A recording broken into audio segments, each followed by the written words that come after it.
Odell Beckham Jr., it does seem like everywhere he goes, he's the problem. And I know it's one game, so I'm not trying to jump to conclusions off that one game. I did see a really funny meme, though, where it was a close-up shot of Odell, and he's got purple hair, and he was kind of looking like he was thinking, and the caption was, well, maybe it is me. Well, you know what? There was a play. And this is, look, everybody knows Odell Beckham Jr. has top-end talent, top-end speed. He's a playmaker, unbelievable ball skills. We all know about the one-handed catches and all that. He takes plays off. There was a play in that game where he quit on a route, and it ended up as an interception. Yep. No, exactly right. And here's the deal. Sunday game. When you're a diva like that, and you even go to the Rams, where Aaron Donald could probably put you in your place, although he hasn't won anything yet. You got Stafford. He hasn't won anything. Nobody's really won on that team that could, like, put you in your place. Antonio Brown's making a ton of money. He's loud. He's the most popular guy going. When he goes, if he went to somewhere Tom Brady, like, what are you going to say to him? All those guys, and I know a lot of people in St. Louis don't like Tom Brady. Everybody in the NFL looks up to him. Every single player, and if you don't, then you're an idiot, for one, and you're going to get typecasted. But you could be a diva, and then Tom will put you in your place, and then you're going to listen to him because he's won everything, and he's the GOAT. But you go to L.A., you're the man. So who's going to tell you what to do? Sean McVay, who's younger than you? I don't know. There is so much truth in what Brady brings to a team. I mean, that's why he is the greatest. He's been to more Super Bowls than anybody. He's won more. He's lost 3 or 4? He lost, 2 to the Giants, 1 to the Eagles. I mean, he's lost more Super Bowls than a lot of franchises have ever been to. So, I mean, that's how good he is. So, like, what do you say to him? Yeah. If he tells you to settle down. You just shut up and say thank you. Because the whole team's going to hate you then. Yeah. And he has all the money in the world, don't get me wrong. But even in New England, he would take a deal or restructure to allow the team to be better and have weapons around him. Now, I always thought this. I could be wrong. But I always thought they somehow circumvented the salary cap. Like, Robert Kraft was like, you know what? Maybe I'll hook up TB12 company. Like, I always looked at that and said, Charlie, okay, I agree with you. Understand Tom Brady's a nice guy. I don't think you're going to take that many pay cuts. I feel like there was almost an understanding of, look, I'm going to take care of you. Don't worry about it. Whether it's through your TB12 company, whether it's down the road when you come back, help us out with the cap. We'll win some Super Bowls. We'll siphon money towards you. You're like a son to me. I'm going to take care of you. And I bet you he does. Even though Tom left, he's going to be whatever it is there with the Ring of Honor and the Hall of Fame, and he's going to go back there, and he's going to make appearances with Robert Kraft. He loves him. Yeah, as you should. The guy took care of you. He believed in you, drafted you, whatever the case is. But, yeah, how does that work, though? If you're an NFL owner, how can you not want to do that? How could you not say, let's shimmy, shake the, the cap, or whatever the case, and be like, here's what I'm going to do for that charity, or whatever. Like, how can you... Does that happen all the time? Here's a great example. Different sport. I wouldn't doubt it, but I don't have proof of it. Well, there was... Wink, dig wink. into it. Yeah. There was legit proof in the sense... Do you remember when LeBron is in L.A. and he's trying to recruit Anthony Davis? And LeBron, at that time, is shooting the Space Jam 2 movie. Sick movie, by the way. Right? He was really good at it. I didn't see it. But, so if Anthony Davis had to take some type of restructured deal to go up there, who's to say that LeBron can't put Anthony Davis in the movie and pay him X amount of money that when you add it to what he's... I mean, seriously. I know. Things like that could happen. All these guys now, I mean, LeBron is part of an agency where they represent all the players, right? All the great players. You could get movie deals, commercial deals, shoe deals. That's the thing. Especially in the NBA, the players can basically go wherever they want. Yeah.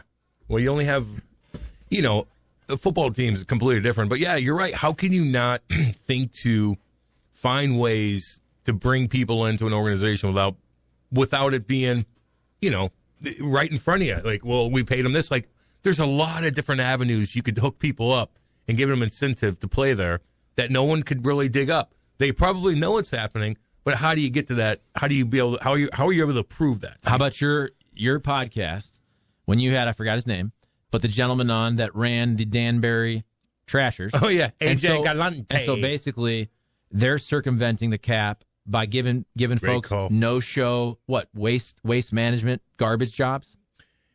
No, they just gave him cash. Okay, but they were on the payroll for a garbage company. No doubt. Oh, you're right. Because remember they'd say some of the old tough guys are like, "Yeah, I got. I didn't know I worked for so many different companies because you look at your paycheck stubs from this and from that and this, that, and the other, and all of a sudden, but that was pretty loud. No one really cared that much, but I bet you there's a lot of people digging into that kind of thing when it comes to the NFL and the NBA on how they could stop it in a way. But if you're an owner and you know you could do something where you can give somebody a benefit and some incentive to come, why wouldn't you do that? On the text line, 855-282-8255. 314, write your name in, please. My Arizona Cardinals will win it all when Murray is back. They get no love. Arizona Cardinals. So they're a good team. 8-2, first place in the West. And, right, I mean, Kyler Murray's been banged up. Nuke Hopkins has been banged up. But that is a good team and a fun team to watch. Yeah, they're cool. I like Kyler Murray, man. He's cool. He says the right thing. Fun, flashy, not big. Doesn't get hit too much. It's exciting. Good for them. When he gets back, they could be the favorite. Yeah, I kind of agree with that one. And the NFC is going to be a lot of fun because right now, I don't know if it's just a 4-team race, but it would not surprise me if, in terms of getting to the Super Bowl, if it was the Cowboys, the Packers, the Bucks, the Cardinals, or the Rams. Now, I don't know if any of these other teams could kind of climb up there. You got the Minnesota Vikings. The Saints are 5-4. I don't think they're a legit contender, but would it surprise you one bit if it was the Cardinals, Rams, Bucks, Packers or Cowboys? That's 5 teams I mentioned. Pretty legit. That's a good group of 5, though. Any one of those 5 could win that thing. There's no doubt about it. The Bucks have lost 2 in a row. You know, you started the show by talking about teams that have failed recently. You go, well, how is that possible? They'll be fine. They'll rebound. The Rams, if they don't turn the ball over, I think they'll be fine. They got a good defense still. And then the other teams it's Aaron Rodgers, right? For the Packers. And if he returns to being Aaron Rodgers, they'll be fine. But I do like the Cardinals. They've gone through a lot of stuff. They've gone through COVID problems. They've gone with Murray out. I don't know his status for this weekend. When Kyler Murray's in there, they're as good as anybody. What happened to him, by the way? He took a hit and just I don't remember if it was. Hopefully not his knee or something. Yeah, I don't remember the exact thing, but he should be close to coming back. Right. I just don't know about probably got rocked. So, yeah. A bruised rib or something. Rocked very often. Like you said, he's so elusive, but he did take a little bit of a hit. And if you watch that Monday night game, and I watched a lot of it, I was watching Manning Cast with Rams 49ers. The 49ers also provided a legit blueprint of how to beat the Rams. They rushed the ball 44 times. Yeah. They basically said, you got Aaron Donald, you got Von Miller, you got all these pass rushers. We're going to neutralize them by running the ball down your throat. And it wasn't even like the yards per carry average was fantastic. I mean, 44 for 156, that's a 3.5 yards per carry, but that's just flat out dictating tempo, dictating pace, controlling the clock. Wearing you down. And you're, again, defensive players, especially defensive linemen, they want to rush the passer. That's what's fun. Yeah. They don't like getting blocked and having to shed blocks and tackle and falling bowling ball running backs 44 times per game. And then the other side of that, and this is just off the top of my head, but I was watching that game. I could not believe how many passes were dropped in that game. Yeah. I'm watching it, and it's just like pass after, and really both sides. But a lot of Rams receivers were dropping passes in that game. Well, even when your D's on the field for that long, dude, you can just see when they're just like get worn out. Yeah. And then you try to you just stuff the line every time, and you're getting these linemen are falling on you. You're getting rocked with your head. When they drop back, like you're not getting hurt then as much, right? You're running towards the quarterback. You could shimmy shake guys, but when it's just coming at you, you're falling weird. You're getting hit. You're doing this. That 300-pounder lays on you again, and you're on the field all the damn time. You know, and it's one of those things where even though I like Sean McVay as a person, and Matthew Stafford seems like a cool cat, Cooper Kupp, we all love Aaron Donald. Yeah, he's cool. He was here for a bit, but the fact that the Rams are so all in, and I'm not saying this is the end of their window, but this might be their last best year to win a Super Bowl because of all of the draft capital they've given up in the future for this year. I mean, they have a star-studded lineup of folks where if these guys continue to have good years, There's just no way that you can keep a Stafford, a Jalen Ramsey, an Aaron Donald, a Von Miller, a Cooper Kupp, right, and an Odell Beckham Jr. in a salary cap league. There's no way you can pay all those guys, let's say, for the next 3 years. And what are they? They don't have a first-round pick till 2024? No. Yep. So if they don't win the Super Bowl this year, again, they'll probably be a playoff-ish team next year, but this could be their last really great shot to win the Super Bowl. I kind of want them to be somewhat relevant. I do. You go all in, you buy, you spend the money, you have an unbelievable facility, you're in a huge market. I don't know, they're interesting. And they want to win because, let's face it, the Super Bowl's in their stadium. That's another thing. Stan's going, hey, whatever you got to do, I want my team to play in the Super Bowl here. Well, take Stan out of it, too. Take him out. We can't. I know you can't, but I kind of can. I was like, okay, fine. No, that's what he's saying.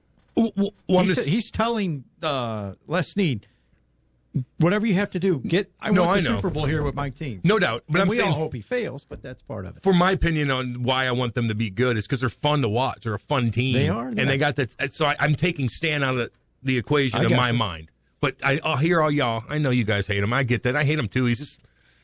I don't like him as an owner. He's just cheap. Somebody said today that he's so cheap, he gave some of his employees cards for Sam's Club. And they weren't spending enough money, and he took them back. You suck. You suck. He did that while he was here. Listen, yeah, that's what it was. Yeah. Yep. I think Frankie said it. There's stories you ask folks about coming in and turning down the thermostat type situations, like something my dad would do, right? In Toledo, Ohio. Where you're like, come on. No. Well, hey, I get it. When my dad did it, he's trying to save a couple bucks. He got 4 kids. Right. But when you are on the Forbes list, when you're like 12 on the Forbes list, and your wife is 8th or whatever their list is, and you're coming in, biggest pet peeve, and you're worried about the thermostat. When you're wealthy and you're cheap, you got to be cheap. No, I know a lot of wealthy dudes that are not cheap, and they take care of people. They know how to spend their money. They know what to spend it on, but they spend extra money on people. And if you have a ton of money and you're cheap, I don't like you. Go ahead. And I know it's low-hanging fruit to rip on the Rams and to rip on Stan Kroenke. I totally get it. Even though I think people like it a little bit. We probably go overboard with it. But it is so obvious the last couple years. When you see this Los Angeles Rams team, just year after year, go all in to win. Yeah. I'm talking about just a 100% foot on the gas pedal to win the Super Bowl. Big-time moves. Big-time trades, mortgaging the future for the present, right? Whether it's trading Jared Goff, getting Matthew Stafford, OBJ, Von Miller, all these moves. And then you think about what they did at the end here. And Howard Balzer had a great tweet the other day when the Rams signed OBJ, and he goes, yeah, Les Snead going for it, just like he did here in St. Louis when they made the big move to get, Michael Sims Walker? I mean, really, think about it. They didn't do anything, and we all know this was on purpose. We all know it. We get it. They were tanking. We give him credit for drafting Aaron Donald. I mean, he's a Hall of Fame legendary player. But even that last draft, they drafted Todd Gurley, who ended up being a great player. But remember, he's coming off an ACL. You knew you weren't even going to get him till about 3-4 games into the season. There was no focus to win in that last year in St. Louis, where any other head coach, general manager combo, if you were Jeff Fisher, Les Snead, in any other market where there wasn't talk of relocation, you were absolutely coaching and choosing personnel for your job that year. Like, if you don't win, I'm going to be fired. Whereas we all know that final year it was, let's just get to L.A. And actually, you know what? It's better if we're bad. Yeah, no doubt. Straight up. And it worked out. How's Todd Gurley doing, by the way? I don't think he's playing. Yeah, I haven't heard his name in a while. No, his knee just deteriorated. He went to the Falcons last year. They pumped him up so much in L.A. Remember they had Well, he could have been a star. He was that talented, but the knee just... And didn't he also have degenerative hips? Oh, they did. I think he had a degenerative hip situation. Was it the hip? Okay. Well, I don't know if he also had a knee, but I'm pretty sure, right when they gave him that deal, they started to look at his hips, and he had hips of a 50-year-old. Let me tell you something, dude. Of all the injuries, you're going to get, knee, Sammy Blade got the MCL, he's going to be out for a while, but for the most part, you can come back from a knee injury. The surgeries are good. But you get hip surgery, man, and you're a running back. Oh, God, does that set you back? In hockey, it sets you back. When you're older, getting hip surgery is probably one of the worst things you can do. Besides back surgery, okay, and neck or whatever, but like hip surgery, oh, God, sets you back, dude. Ugh. Yeah, I'm trying to look up his injuries here. You said hip surgery. That ruined former Cardinal quarterback Neil Lomax's career. Yeah. Oh, a bunch of guys, man. The hip he couldn't play anymore. Who they is Bo Jackson? Bo Jackson. That's it is. The ultimate one right there. One of the best athletes in the history of sports, and that did him in. Man, you're up. You're in a wheelchair. Yeah. Like a knee, you could kind of hobble around. Hip surgery, dude, no. You can't even. No pressure. All right, I was trying to find this information. So this is an article from Pro Football Talk from 2019 where Gurley says, he tells reporters, stop putting this bad energy on my knee. And I believe I read that. Okay, so it's the internet that brought items like Gurley's trainer confirming that there's an arthritic component in his knee. That's what, yeah. There was also a hip, though. Either way. I think, yeah. He got old multiple quick. problems. Yeah. He got old real quick. He got weathered quick, didn't he? And he's also, he was at Georgia where they're running the ball. He had the injury in his final year at Georgia, so he came in already with an ACL. He was really good, but that's one of those typical running back situations where, he had a really good 5-year run and then basically Dunzo. Out of the league. Mm-hmm. Yep. That's why you don't draft them high, right? Well, for the most part. I guess if you say with a running back, if you get that first contract, Todd Gurley was really, really good. He got them to a Super Bowl. So, I don't know. Right. What was he, the 10th pick? How was that Super Bowl, by the way? I was at that draft in Chicago. How was that Super Bowl, by the way? Was it like 3-0? Oh, it was terribly boring. Wasn't it horrible? It was a bad Super Bowl. Remember that? It's like 5-3 or 6-3. Okay, nobody cares about this, but that's actually my favorite Super Bowl ever. Why? For two different reasons. Yeah. Rams lost. What was the final score? 10-6? 10-6. God awful. Well, here's the deal. Whatever it was, maybe 13-6. We can look this up. But I was in a squares competition, deal. Here we go. No, listen. I won $1,600. Really? Because I won like the third and fourth. Because the third and fourth quarter. Can we look this up, please? What the final score was?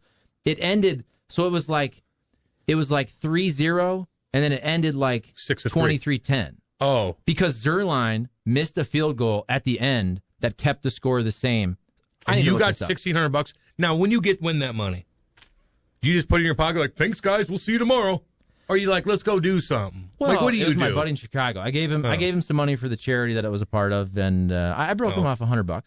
You gave him money for charity? Well, thank you. It was for a charity. Oh. I'm a charity. Okay, here we go. So the final score was 13-3. Yeah, all right? Go. So first quarter, 0-0. Yeah. So I had 3-3. So second quarter was 3-0 New England. Okay? Third quarter, the Rams score a field goal.